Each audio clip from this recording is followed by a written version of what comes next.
you ever read something that chilled you to your core? Something you can't escape from, no matter how much you try to forget it. Last year I was browsing the internet for something that would scare me silly. I used to chase the high of the fight or flight reaction. The thrill I got from scaring myself was immense. I felt it to be similar to riding a roller coaster or enjoying the rush of your favorite band at a concert. Fear was my euphoria. I'd already grown tired of the same 6 websites I usually go to, so I decided to seek out something new. I skimmed through the pages on the browser I was using, searching for that one link that would lead me to the gold. I wasn't disappointed. I found website upon website of macabre, gory and unmentionable content. I soaked all of it up like a sponge. I was about to log off when something caught my eye. At the bottom of the web page I had finished reading an hour ago was a link that wasn't there before. Usually I don't go clicking on things like this because I don't want to get a PC virus, but this time was different. When I hovered over the link, a feeling of dread began to build up within my body. I knew something truly terrifying was waiting for me behind it. Instead of bookmarking the page for the next day, I decided I would check it out right there and then, just to satiate my curiosity. I covered my eyes and clicked on the link.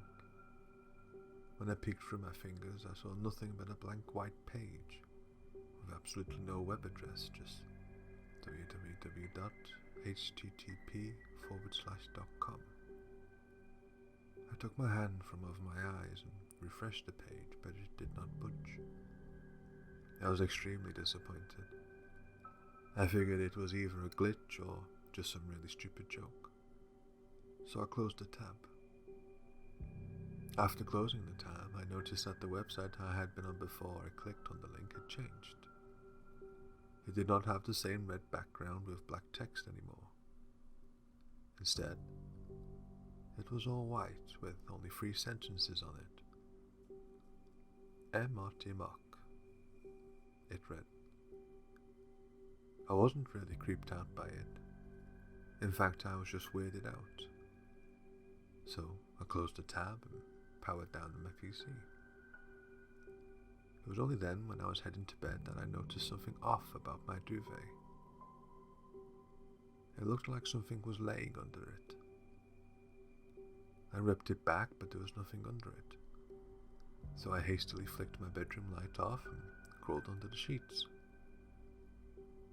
All night I felt like something was in the room with me, and I could barely sleep.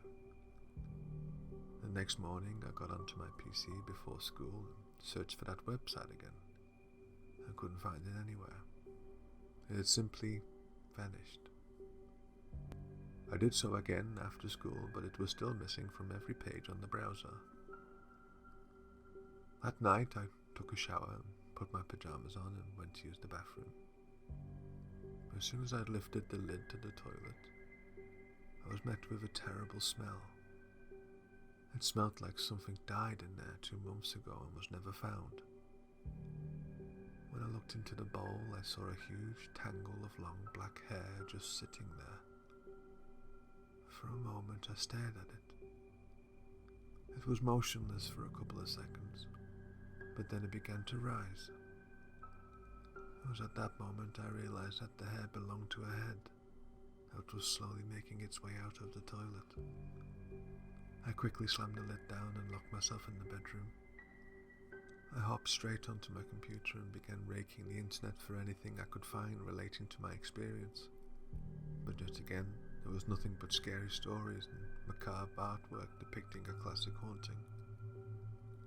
As I was getting ready to barricade myself in my room for the night, I noticed something had been etched into the door. Come to me.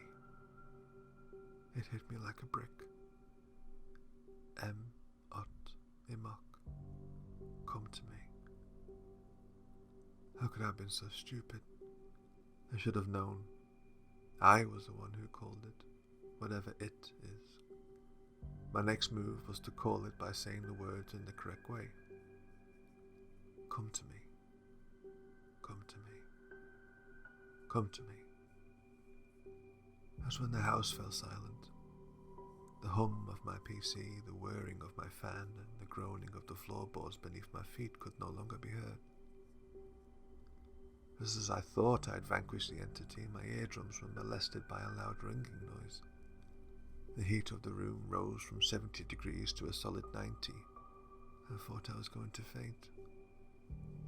Just as I was about to open my window to climb out of it, the ringing stopped and the heat returned to a normal temperature. I spun my body around and I immediately crashed down on my bed.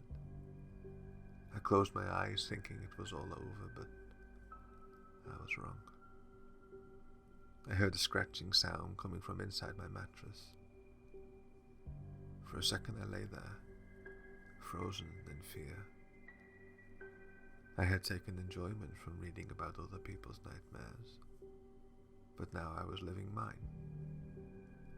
The scratching stopped for a second, and then I felt something sharp stab my back. I flipped over and saw something shoot down into the mattress, so I pulled every single sheet off of it. And there, staring at me through a finger-sized hole, was a bloodshot eye. I couldn't move. I was stiff with fright.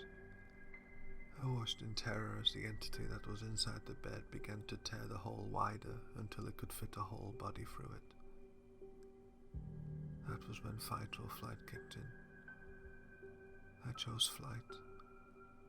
I tried staying at people's houses, but that thing would follow me everywhere. It was attached to me. At the beginning of this year, I figured out how to get rid of it. All I had to do was get someone else to read those words. I would feel terrible doing it to anyone in person, and I didn't want to risk that thing coming back to me. Check your duvet. Does it look like there's someone underneath it?